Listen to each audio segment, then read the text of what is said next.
Welcome to the Chiefs versus Blues post-match reaction with Scott and Paul. This is our first time doing this and hope you enjoy it and join us again. Do subscribe to the channel so you get notifications on when these are happening. So, Scott, welcome and thank you for joining me. Yes, good evening and congratulations to the victors, the Chiefs, tonight. Absolutely, they thoroughly deserved win. Obviously, we're going to have to talk about that red card. But at one point, it did look like it was going to blow out, but it didn't. The Blues staged a bit of a comeback towards the end there. They did. One of those games where the 14 men put on a big performance. So it was really good to see, wasn't it? It was. I wonder how much that was down to. One of the comments that we had, a lot of people were talking about before the game, was that the Blues had 6 current or former All Blacks on the bench, and we did see that bench getting emptied. And it was after that the bench was emptied that we saw the comeback. And all 3 of the tries, at least 2 of the tries, were by. Actually, no, all 3 of the tries were by at the players. Tui Pulutu, Charlie Famuina, and then Rene Ranger. But to be fair, we don't, for Rene Ranger, they called Rene Ranger the All Black? Is that what they called him? He's definitely an ex-All Black, isn't he? He's got yes. he is capped. But he obviously his one was out wide and he was the end of the move, whereas the other 2 really did make were really made their tries themselves, or were definitely much more sort of involved in that. But yeah, we saw a big comeback. So those of you who were following it and then decided to switch off with about 20 minutes or so to go, missed 3 unanswered tries from the Blues. But I guess it was the first half really where the damage was done. For me, what I saw from the Chiefs, everything was let's play everything as quickly as possible. They wanted as much broken play. They didn't want any set pieces, and they were just trying. They wanted it to be as messed up, as messy as possible. Yes. And I guess with Mackenzie and Nana Williams in your side, it's not a surprise really that that's the style you're going for.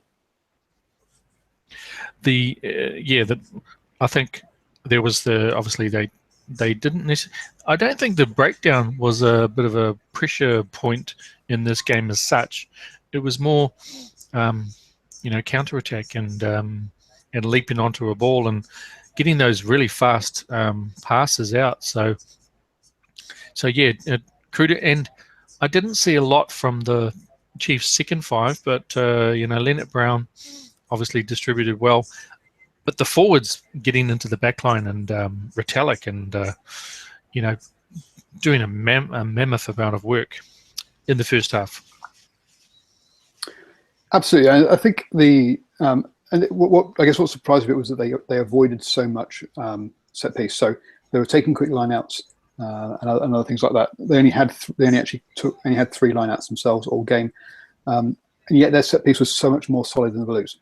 The Chiefs were 100% for their line-out scrums and also their line-outs, whereas the Blues lost half their own scrums. They only won 3 out of 6. Yeah, tight heads this match, weren't they? Yeah. Yep, and they got driven off or gave up penalties, and then they also lost 4 out of their 20 line-outs as well. So the Blues were scrappy at set piece. No, exactly right. When Luatua has jumping for the ball and they pointed it out, that somebody like Retallick can just put his hand in between what looks like a clean take and just steal it from them, then that probably, demotivated them in the first half. But yeah, it was a reminder of what they did against the Highlanders, where they certainly, were the active side. They didn't quite finish it off, with precision. But they scored those 3 quick tries after the restart, and just put them right out. And they probably guilty of taking their foot off the gas at that point. I think they were in the first half. It was very dangerous with the ball. The problem was they just couldn't keep hold of it, could they? I mean, to tell you the other stats that really kind of were mentioned by commentary and do leap off the page. 24 turnovers by the Chiefs is a crazily high number. The Blues are 13. And they lost the penalty one as well, 13 to 5. They gave up all those penalties. Yep. No. Coaches don't like reading those, even though 41 points to 26, looks really good. But they have to do their basics as well. Still, it was a good condition, so it wasn't like it was wet weather rugby. So good conditions. So as soon as the ball was free, people were able to pick it up. And James Lowe was really, really good again, much more prominent in the first half. And his try where he slid through, where he changed the angle, slid through, top class. Yeah, he's someone that, given the ball and having running, he looks great. You've got to question. I think there are question marks around his work rate and some of his decision making. I mean, he was one of the ones that I think he dropped it onto the boot a couple of times for grubbers through. I think both sides did a little bit, and those grubbers through just didn't work, and they were just. I don't want to take contact. Yep. I'm going to try and do something fancy, and they were making it over fancy from both sides on that piece. Yes, that was where their Chiefs second 5/8 is still pretty green, and he might be riding through. He's got Cruden on one side, Leonard Brown on the other, so he's probably on cruise mode at the moment. They would prefer to have someone like Ngatai in the lineup, but hey, he puts in tackles, and that's what you need to stop the. Rico was a little bit quiet. He ran straight into people. Ione, both of them actually, they were running straight into people, and I think that's one thing that you would identify when you watch the video on Monday would be how many players were just running straight into each other and not exactly taking the gap. Yeah, the meters made for me is very surprising. So in the end, Rico did pick up a few towards the end. He got a couple of good runs, even if he did bash into people and not quite get over the line. So that racked him up to 48 to making in the top meters gain for the Blues.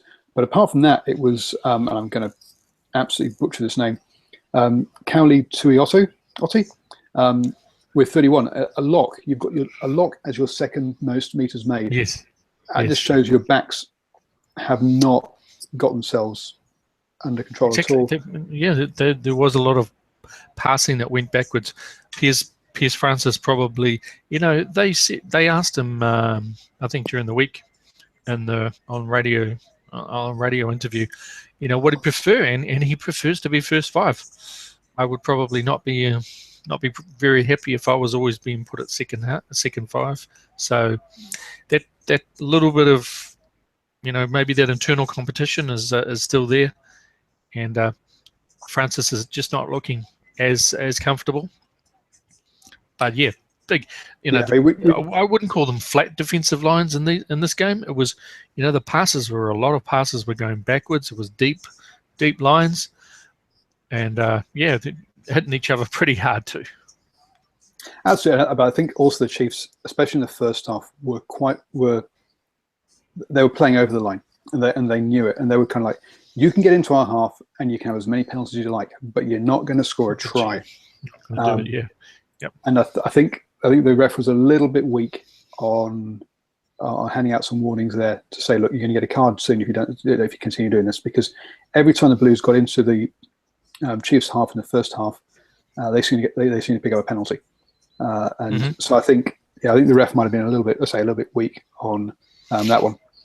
So I think they were so playing fast and loose, and also it's just reflected last week with the Highlanders. The Highlanders were trying to make decisions about whether we'll go for the sideline, whether we'll take a line out, and your stats about obviously them giving up a couple of line outs.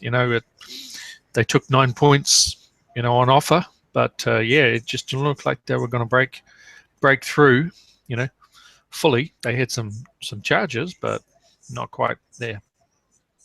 So I think we should talk about the elephant in the room, or the red card. So for you, justified red? Who is? Do we have any guests, or are there any? We have one. we have one viewer that he said he didn't watch the game, but he's glad of the results. Yes. Oh, that's all right. That's all right. Take it through it. So the red card just before half time. Red for you? Red card.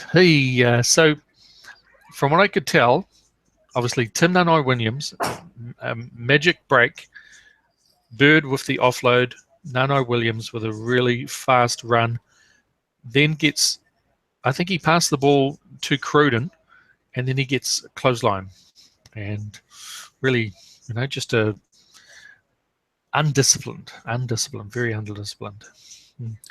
I think new rules or old rules, that was red. He didn't have the ball, and he got taken out too high. Maybe a bit careless rather than intentional, but you're tackling a guy without the ball to start off with, and then you've also taken his head off. I don't think any there could be any complaints about at all about that. No. I don't think Luatua is, very, very dirty. He's probably, plays a bit cleaner than Akira Ioane, but on that occasion he put out the mitt, and it was ill-timed, wasn't it? It was ill-timed, but he followed through. You can. I've never been in that situation times myself. So, if you can let go, if you can actually, stop yourself, but it really did. It impacted on the opening of the second half much more, even with the replacements that came on. It would have been the first 10 minutes, and then the Blues got into a pattern, and when Patrick Tuipulotu got his try, got them up a little bit. Yep. So they worked on their motivation, and but that red card, I'm sure he would have. I'm sure he'll. The question is whether he gets 2 weeks, whether he gets 3 weeks, maybe. What would you say? I hadn't thought about that bit yet, but yeah, it's going to be a couple of weeks away, isn't it? At least, I think two sounds about right. The 2 sounds about right. Yeah. So I don't think any complaints there, and I think it's clear it was. I think that's what it came down to me. The game was Chiefs fast and loose, and weren't going to give up any tries, and that's what. And then, as I say, they came out the second half and blitzed the Blues until they could settle down. They just weren't ready for it. True. No. That wasn't the game. It wasn't the game as such. And you don't, I tweeted probably on the 50-minute mark, that it's an 80-minute game, and you don't take your foot off the pedal. You don't tell people, but you do take people off the field, and what that does is it does have a side effect. So whether consciously or unconsciously people see, this guy's getting subbed, something's changing, and so teams can get into that situation where 65 minutes, etc., 50 minutes of playing harder or 15 minutes of catching up. So I wasn't surprised that the Blues were able to come back, because their old catchphrase, it was probably just as you were coming onto the scene, Paul, was better never stops. And, while their coach stopped, John Kirwan had a massive stop sign put in front of him. I think the Jerome Kanos and the Charlie Fa'amawinas, they know the rule is never stop, and 80-minute game. Absolutely. So where do you think this places someone like the Chiefs overall for the season after the first 2 games? After their first 2 games, after 2 bonus point wins, I would definitely put them in. At the moment, if the Hurricanes manage to put on another 50 points, I will put the Chiefs in the second or maybe first equal. But if the Hurricanes do have trouble with the Rebels, like the Waratahs did, they had trouble in their game, and Crusaders had trouble in their game. If the Hurricanes have that little misstep, Chiefs will become the favourites, and from what I can see. Yeah, I'm not. It's hard to judge the the Canes starting with some Wolves and Rebels. And look, the Blues put 50 points on the Rebels last week, so it's gonna be hard to judge them. But yeah, I think this puts the Chiefs up there as one of the top contenders.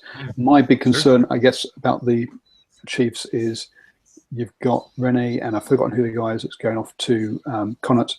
As two of their coaches will have, towards the end of the season, will have to be thinking about pre-season for their next clubs, and how much will that distract them and distract the team towards the end of the season. But yeah, currently they are looking good. Yeah, no, this, when your head coach is going somewhere, when other people are going, when your pivot is going somewhere, at some point Mackenzie's going to have to start the game, and he didn't look very comfortable at number 10, did he? He wasn't fluid, because I suppose he went from being the floater in the number 15 to having to stand in that 10 position, and he got knocked over, so he probably wasn't very comfortable where he was. And yeah, there'll be a stage in the season where the Chiefs have to concern themselves with other things. But the Chiefs play the Hurricanes next week, same Friday night venue. Yep. So, and then of course they get on a road trip. So they collect a few good wins, they can set themselves up to sit quite well. Yep, no, absolutely. So actually next week's the big one. And the Blues. How do you see the Blues going forwards? I'm going to the game next week. I'll be there.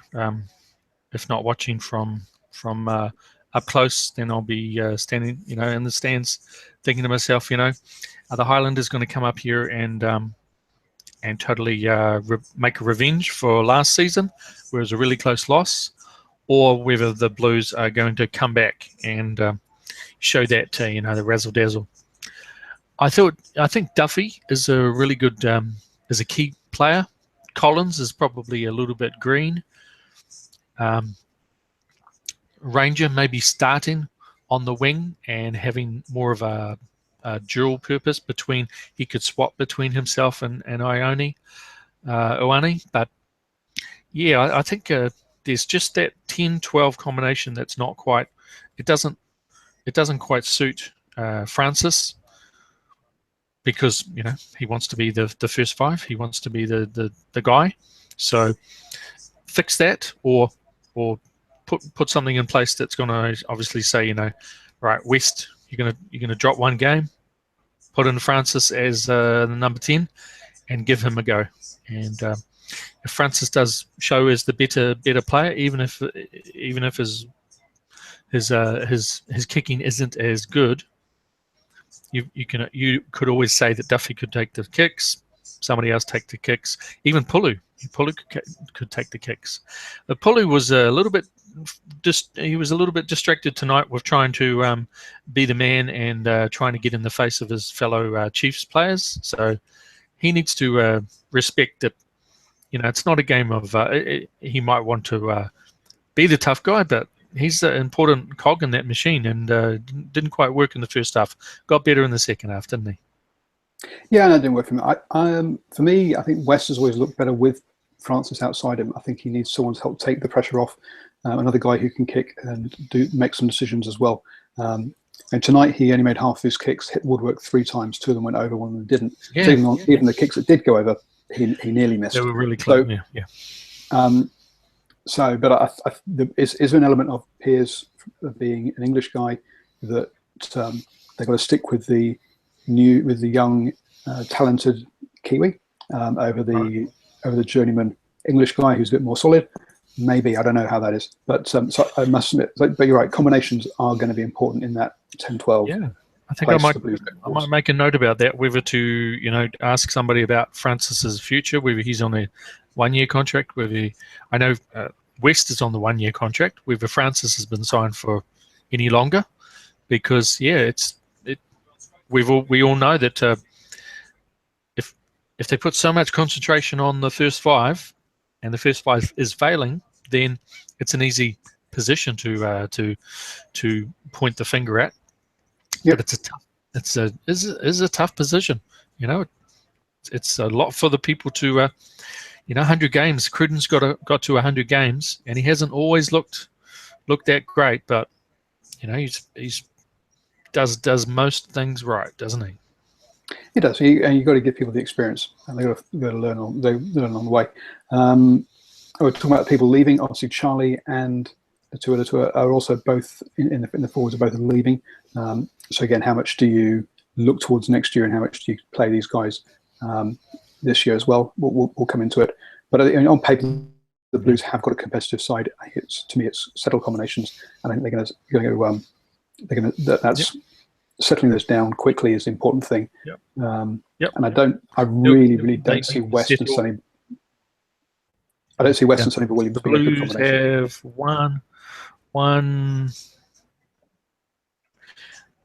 one game at home, then they have to go to the Crusaders, and then they've got 2 games at home.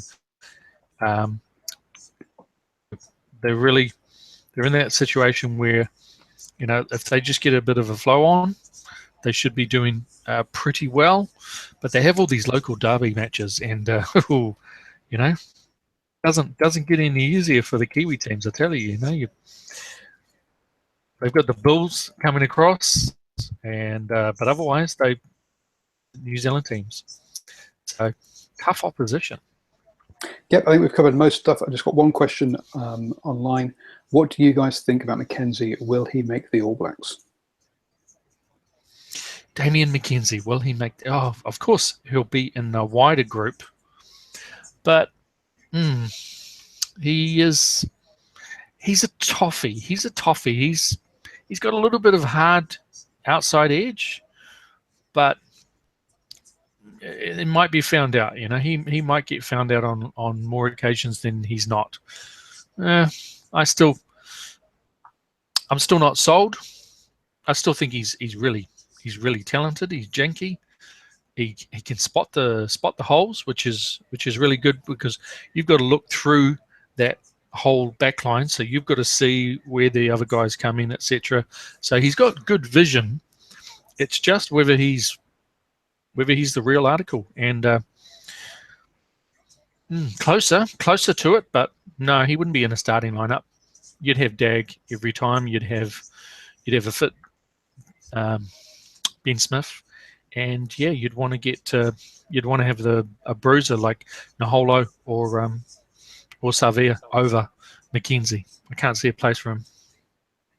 Yeah, no, I can't see him starting either. You've got Smith and Dag at the back. And then you've got, as you say, Julian Savea and Naholo, and obviously Dane Milner-Skudder to come back as well out there. And Milner-Skudder is another guy who can do the kind of stuff that people are looking at McKenzie to do.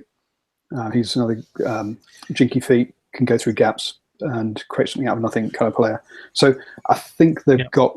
So that's 5 players he's got to get past. So I think it would take an injury or 2. He's got that's 5 outside backs. Sorry, we haven't even touched on Sopawanga or another first 5. So who's to say Cruden isn't actually still in the mix? But yeah, Mr. I can't see him being picked as Mr. McKenzie is probably going to get some time at first 5. But where do you put Cruden? And is Cruden going to take one for the team and run the water? I'm not too sure, because he's taking the kicks. So Cruden's probably in a position of influence where he can say, I'm going to take the kicks this year. But I'd prefer to be running the ship this year. McKenzie can wait. So, McKenzie might just have to, I'm in a similar position in different forms of, you sometimes have to think to yourself, okay, better not push it this time. He's still under 20. He's still under 23, isn't he? He's not even 23, so he's got plenty of time. Yeah, but he signed a long contract. So I think when the Sunwolves game comes around, when they play players like teams like the Rebels and the Force, then that's when you give him give him some start. So Exactly. You wouldn't start him against the Hurricanes, and you wouldn't start him in those games. But yeah, maybe against the Bulls. Give that a go. Yeah. Cool. So Thank you very much. I think I think more and more Waikato is probably the Waikato Stadium is probably in the top 3 grounds of New Zealand. Where would you put it in comparison to overseas grounds that you've been to, or in England?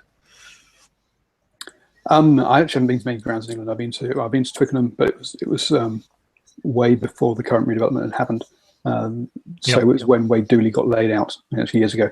I've been to the old Croke Park as well. Right. So I've been to the old grounds, not the current grounds. So it's a long time ago. I showing went your there age. I haven't.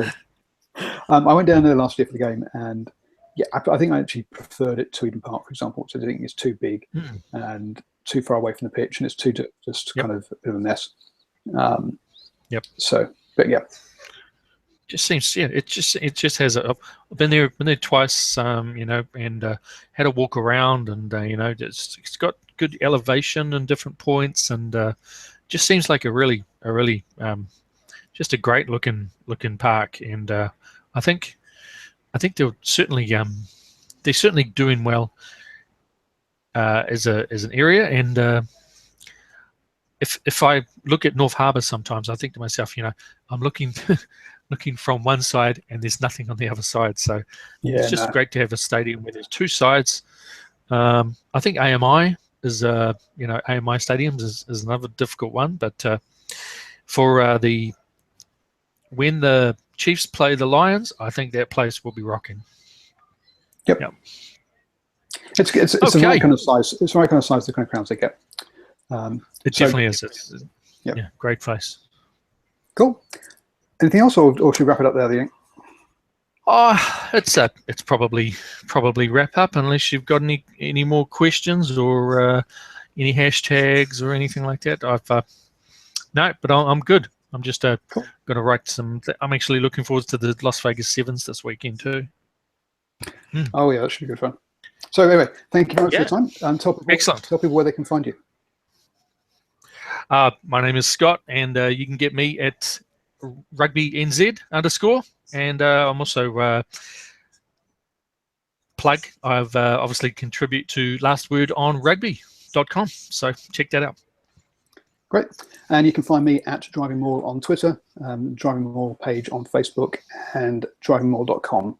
So thank you everyone for watching. It's been good. Do please click the thumbs up if you watch, and also look below for how to sign up for my newsletter. Good night, guys. And as the teabag said, go well.